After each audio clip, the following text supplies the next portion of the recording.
দেখতে পাচ্ছি ভাই আপনি এখানে অনির্দিষ্ট সময়ের জন্য একটি অনশন পালন করতে যাচ্ছেন। তো আপনি কি দাবিতে আজকে এই অনশন পালন করতে যাচ্ছেন একটু বলুন, দর্শকদের একটু বলুন। আমি মোহাম্মদ মেহেদি হাসান, দিনাজপুর চিরিবন্দর উপজেলার স্থানীয় বাসিন্দা। আমি গ্র্যাজুয়েশন শেষে ঢাকায় আসি প্রফেশনাল শিক্ষা অর্জনের জন্য, চার্টার্ড অ্যাকাউন্টেন্ট। প্রফেশনাল শিক্ষায় আমি আইসিবিতে আর্টিকেলশিপ শিক্ষার্থী হিসেবে রেজিস্ট্রেশন নিয়ে শিক্ষানবিশকাল রহমান কাশেম অ্যান্ড কোম্পানিতে অধ্যয়নরত থাকি।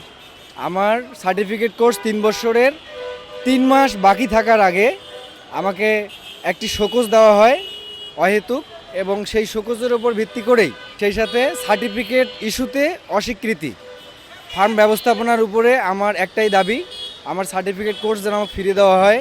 আমি আমার কর্মস্থলে যেতে চাই, আমি আমার শিক্ষাঙ্গনে ফিরে যেতে চাই।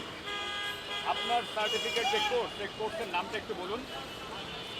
এটা হচ্ছে আমাদের চার্টার্ড অ্যাকাউন্টেন্সি সার্টিফিকেট কোর্স। আমাদের এই প্রফেশনে দুইটি সেক্টর থাকে অ্যাডমিশন নেওয়ার, একটা হচ্ছে আর্টিকেলশিপ, একটা হচ্ছে প্রি আর্টিকেলশিপ।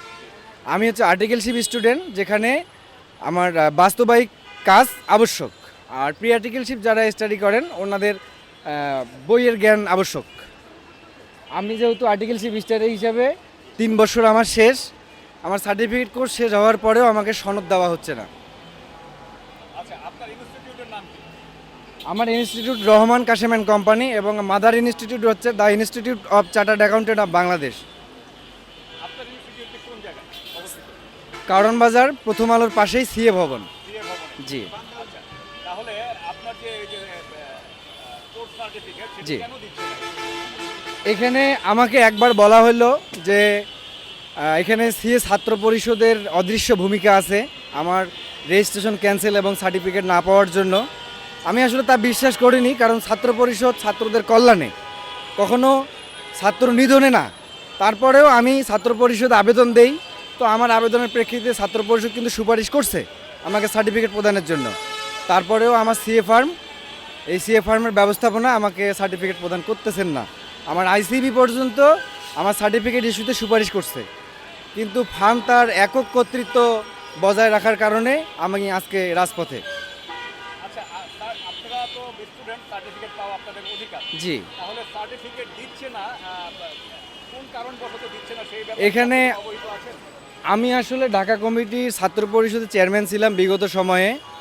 এই চেয়ারম্যান থাকা অবস্থায় আমি দেশের সাথে অনেক কাজ করছি, যেটা নিঃস্বার্থভাবে কোনো দলীয় রাজনৈতিক নেতৃত্বের নির্দেশনা ছাড়াই।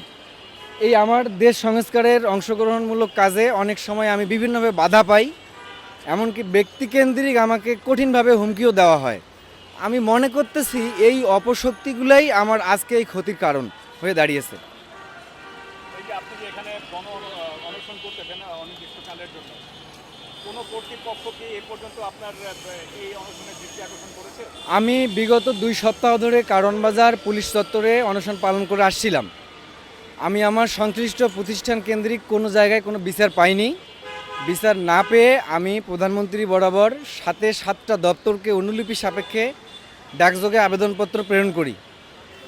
প্রধানমন্ত্রীর সহযোগিতার আশ্বাসে আমি এখন বর্তমানে রাজপথে অনশনে আছি। আমার প্রতিষ্ঠান কেন্দ্রিক আমি কোনো সহযোগিতা পাইনি।